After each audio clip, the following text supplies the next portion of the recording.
welcome to Behind the Bearcat. This is the podcast where the Northwest Missouri State University Career Services Office chats with Northwest faculty, staff, students, alumni, and friends to hear about their career journeys, how they got to where they are, and how they became Bearcats. I'm Career Services Assistant Director Travis Klein. And I'm Hannah Christian, the Director of Career Services here at Northwest. And today's guest on our show... My turn? Okay. My name is Tammi, and I am the Director of Admissions on the operations side of the House of Admissions. So, yeah. Welcome, Tammi. Welcome. We're very excited. You are like super secret weapon here. You know, everybody, when they think of admissions, thinks about recruiting, right? We've talked to lots of people. Travis was a recruiter. So we're kind of excited to hear about what goes on the backside of things. So if you could just start with telling us what your office does and kind of, how they operate here at Northwest. Well, we always say we're the behind the scenes people. So doing a podcast is probably out of our norm at any given day. So, but yeah, I'll share what we do. Again, we're like really all the behind the scenes stuff. So we process all the admission applications for the different student types. We mostly undergraduate, but we do see the graduate international applications too. They start here and we collect their information before they go into the graduate office. We do a lot of the mailings to students, like when they're accepted, we send out their acceptance packets, help with that piece. And then we just kind of help with some of the, developing the brochures, helping with some of the communication plans. We don't really handle all of that piece, but we're just kind of working with the other parts of admissions to bring it all together. So yeah, that's what we do. So when you say processing, you're taking the information that the student puts in the online application, and how do you process that? Okay. Well, we have several, different application platforms. And so the students that apply submit their information, and then that comes into our one centralized banner system. And at that point, we determine what we need. So for the different student populations, we're going to need different things. So freshmen, we're going to need their high school transcripts. We do ask for ACT or SAT scores if they're available, although we are a test optional institution now, so it's not required that they have those. Okay. So test optional means you don't have to take those. Correct. Transfer students, kind of the same thing. We look to see where they've attended. If they have more than 24 hours of transfer credit, we're only going to look at their transfer work to make that admission decision. If they are like a newer college student and have less than 24 hours, then we look at the high school information too. So just kind of make that assessment as the information comes in. We have the other student groups too, like dual credit. We look at high school transcripts, and international students, we have to get like English proficiency scores to make sure that they can communicate and understand when they get here. But yeah, it all kind of depends on where they're coming from, what their situation is. And that's where we go from there. So what kind of volume are you talking about? Like how many applications a week or in a month? Or I'm sure it goes like this, right? Yep. Like you get lots of applications at certain times of the year. Yep. So really August to December is probably our highest peak time for, that would be for freshmen, which is definitely our largest population. And so we just had our weekly report come out today. So we kind of keep an eye on that every week to determine, where things are. But really in a given year for like a fall, we'll get around 6,000 to 7,000 freshman applications for the whole cycle. But yeah, August is when that really ramps up and goes all the way through. They do continue to come in throughout the year, but definitely the fall is our heaviest time for that. Transfer students, they kind of wait sometimes closer to the semester starting. So, toward the end of the fall semester, we'll have a little ramp up for the spring. And then over the summer, it seems like we get a little ramp up for the next fall. International students is really kind of right before, like the semester before is when they're the highest. So yeah, I don't know. Fall is definitely our busiest time all around, but spring's really pretty busy too with other like international for sure, some transfer students and that type of thing. So And what size of shop are you? You mentioned 6,000 applications. So how many people actually are processing that large number of apps? Well, we have 9 total, and then plus some student employees. So we have 2 people that focus on transfer, 2 that focus on international, and then 3 that focus on really our domestic freshmen. And then we have a lot of cross training as well. So I'm helping out. And then we have a data specialist who does, the letters and pulling the lists and all that. So yeah. So, if you want to go back and just regale us with your history of how did you come to Northwest? How did you get to this role? Just start at the beginning and Okay. walk us through that. Okay. Well, I grew up in Stanberry, which is pretty close to Maryville. And I think when I was looking at college, I don't know, I don't remember really considering other places. I just knew about Northwest and that's where I ended up coming. And so because I mean, I'd always liked Northwest as a school. And so I ended up here and then eventually met my future husband like senior year. I think we started dating and What as did you we study? I was office information systems and criminal justice was my minor. So I really thought I would have a position in criminal justice someday. That was my interest. And so, so anyway, so we got to graduation and he decided he was going to stay for his master's degree. And so we decided to stay in town and I ended up getting a job here just because I needed to work somewhere when he was going to school. And so I started working at Northwest as an admissions clerk. I was a clerk too, I think at that position was what it was called at that point.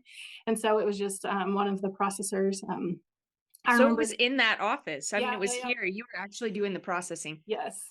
And I think at that point we didn't like technology has kind of changed a lot. And so I remember doing a lot of like data entry, manual, like application loading, that type of thing. So yeah, I was in the office at that point, did that for maybe a year or 2, and then I did the data specialist position um, in our office, and so it was more the pulling lists and sending mailings and that type of thing, and then at that point it was an associate director position that kind of led the office, and so I applied for that and have been doing that basically since. It's my title has since changed to director, but yeah, I was associate director for a long time. So You mentioned having student employees, and I would imagine that's, an important part of your office like it is for our office and most of the mhm. offices across campus. So when you guys are looking to hire students, are there certain things that you're looking for, skill wise or experience wise, or do you just want someone who wants to do the job? um, yes, both, I think. First of all, I feel like, right now we want students that want to work. I feel like the workforce has changed a little bit where students don't want as many hours as they used to. You know, back, I don't know, several years ago, it's like a lot of students wanted the 20 hour, like the full 20 hours. And so I feel like preferences have changed a little bit. And so um, they're, just taking on lighter loads to balance their course load too. And so yeah, we definitely I feel like in our position it's nicer to have someone who hopefully wants to at least 10 hours just because the stuff that we do, it's kind of training intensive. And so by the time you get someone trained, you want someone that'll be here and be able to utilize all that training and skill that they've been taught. And so yeah, that would be number one. I think detail oriented is a big thing in our office just because we have so many detailed pieces Details. of the stuff. So yeah, so that's always a big one. And it's one of those things that, a lot of times students come in, don't have a lot of experience with detailed stuff just because they haven't had the opportunity yet. And um, so yeah, so sometimes you don't really know, but we've been really lucky with the students that we've had and um, what they've been able to learn. So yeah, Did you work as a student employee at all? I did. I worked in the environmental services office when I was a student worker. So I think it's changed a little bit now, like it's what facility services is now, but it was the office where we had all the cars and worked with all the maintenance guys to do their paperwork and all that. So yeah, I did that for all 4 years. You go ahead. I was just going to say, so you mentioned, attention to detail, things like that. So what are some of the things that they learn from working in your office? I would imagine, you mentioned, and we find this too, a lot of students come in, they don't have a lot of prior work experience. And, we feel like we try and give them as many professional skills as we can. I would think your office, they're going to learn all kinds of skills that they probably don't have experience to beforehand. I mean, I think one of the biggest things is probably just the phone, and the experience they get on that, just because um, we hear from a lot of different student populations. We're hearing from parents a lot, and a lot of times people, if they don't know where to call, they think admissions will be where I'll start. Which I know, like, I think other offices feel that way too. So I I think we're all just getting that. But yeah, I think just being able to talk to multiple groups, I think that's something that they are able to gain confidence in, and kind of learn all the different segments, and something that hopefully helps them down the road as they are meeting. You never know who they're going to work with, so I think that'll help them. So That's a good point. I think we try to train our students as well to do well on the phone, because it's that unknown factor, right? Somebody's going to call me. I have no idea what help they need. And so just in the moment, being able to get them the information that they need, or get them to the office that they need, or, yeah, whatever, just that piece of kind of in the moment customer service piece. yes, yeah, they really have to gain an overall campus knowledge, just to know, like, if it's something that we don't do, where can I send them to get that help. So And the most interesting thing for that, for me, helping students learn that, is that sometimes it's not the knowledge that they have, it's learning how to ask the question to get the information. Like I think that's the real skill, is you've got to learn yes, how to ask questions that get you the right information to pass on to somebody sometimes. And yes. that's also hard if you don't know, if you don't know who to ask and you don't know what to ask, it's a difficult thing. So Yeah, that's very true. Because yeah, a lot of times if they call down to my area for something, it's like, okay, well, did you ask this? And I mean, I think, yeah, I think that's something they definitely pick up as they do it longer, knowing kind of how to dig down into what the true question is. So I don't know that I've ever asked anyone this question, so you're my guinea pig, but I know for offices that work behind the scenes, what's maybe one thing or maybe a couple of things that you wish people knew about the work that you do that could maybe make things work better, go more smoothly?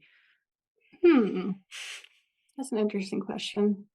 I mean, sometimes I feel I like that we get to work with all the different student populations, and there's different areas that kind of are over those different student populations. And so sometimes I think it would be helpful, and I think other areas do know, but just knowing that, yes, we understand that you want this done right now, but we're also trying to get this group's done right now.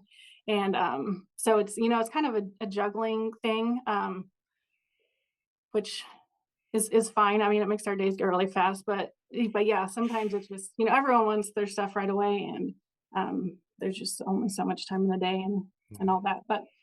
Um, but yeah, I mean, I like that we get to see all of that, but it's I don't You need sometimes. like a cue when you're on the phone when they're like, "You are caller number 3." We can just check in and be like, "Your population is number 3 on our list. We will Yeah, get to it soon." yeah. So I mean, and it's okay, just because we are we're cross trained pretty well, so I feel like we do pretty good in maintaining the stuff. It's just there's always room for improvement too. So What other things on campus? So as a student, right? What how were you involved on campus? What other things on campus have you experienced, or would you recommend people you know, to do or to see? so you're from the student point of view. Any point of view. Okay. I mean, I was involved in some clubs, and I think that's important, just to meet people. Um, I worked an off-campus job as well, and so that's how I met a lot of my college friends that I hung out with. So I think Where did you just work? We're all about work. I worked at Walmart, so I was I was one of The those. Walmart tribe. Yep, and actually back in the day, it was like the small Walmart when I started, and it was really fun before it became super Walmart. And it was just a different atmosphere then. But yeah, that's where I spent a lot of time back in those early years of college. So, but yeah, I think that the getting involved, and then we have so many clubs that I mean, I did like the Criminal Justice Club and um, the business Delta Mu Delta. So I don't know, just I think those are still around. But I think just finding your interest and going with What that is important. what interested you about criminal justice? Like, what You was so know, fascinating to you about that?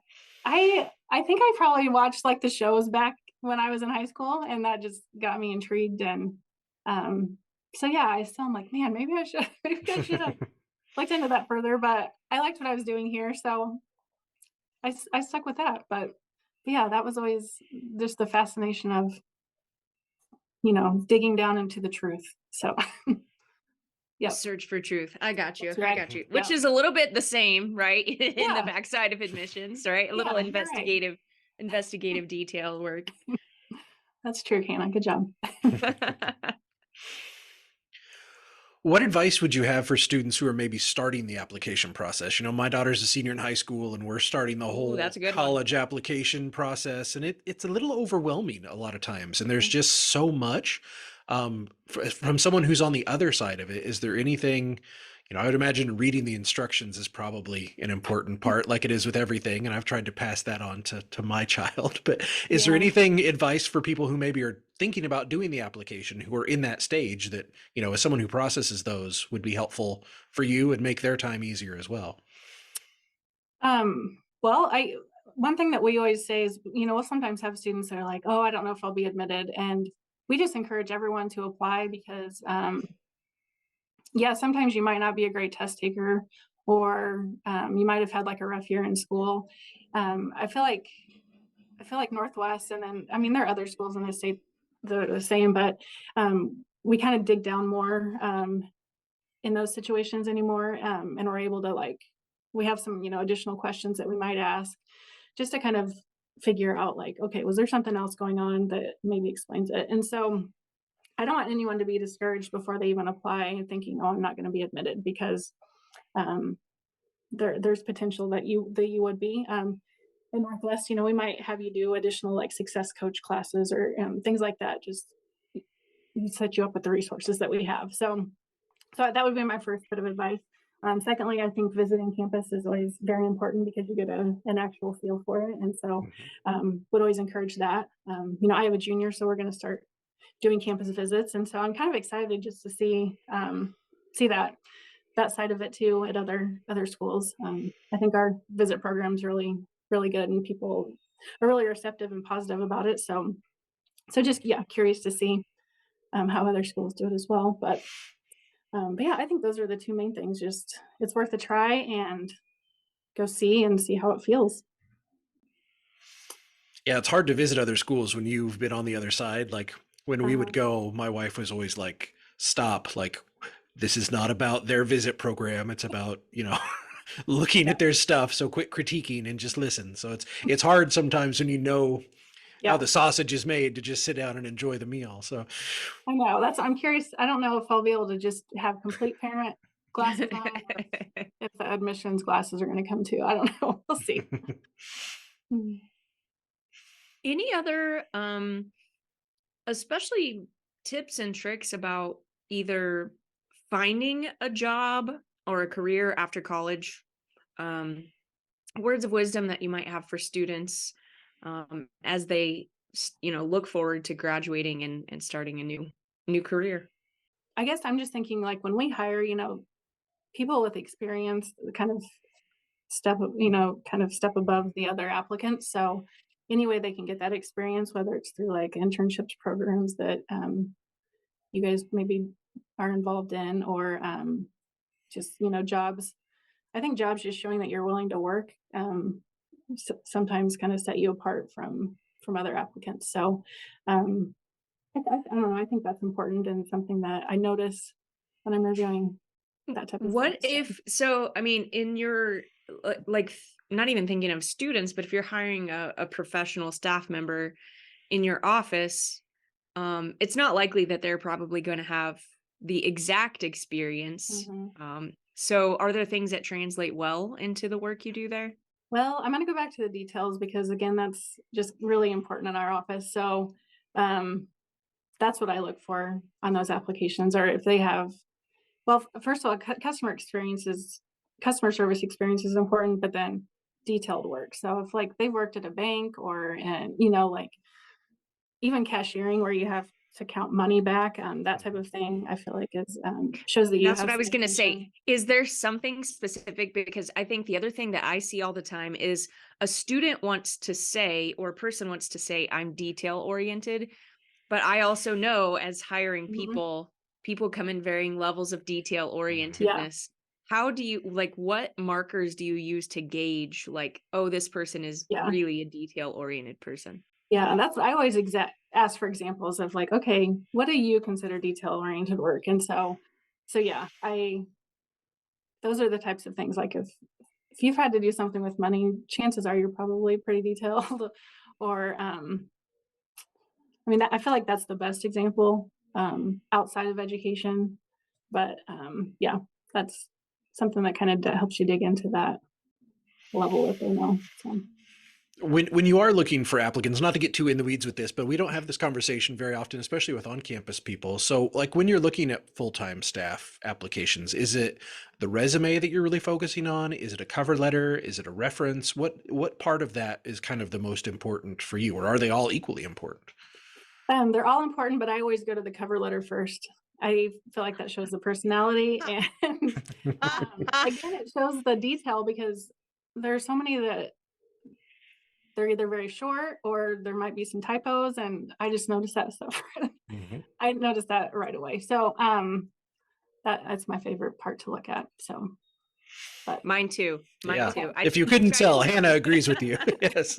yeah, yep, it is good to get that applicant sort of voice. I mean, a yeah, resume is sort of like looking at a certificate, right? Like I can't tell what kind of person you are by looking at your diploma, right? It's right, just a piece of paper. And in some instances, a resume is like that as well. But that cover letter, you can kind of get a sense of someone's sort of voice. And yeah, yes, do they spell things correctly? yep. All those little tiny detail Create, yeah, Is it oriented. some to whom it may creativity. concern?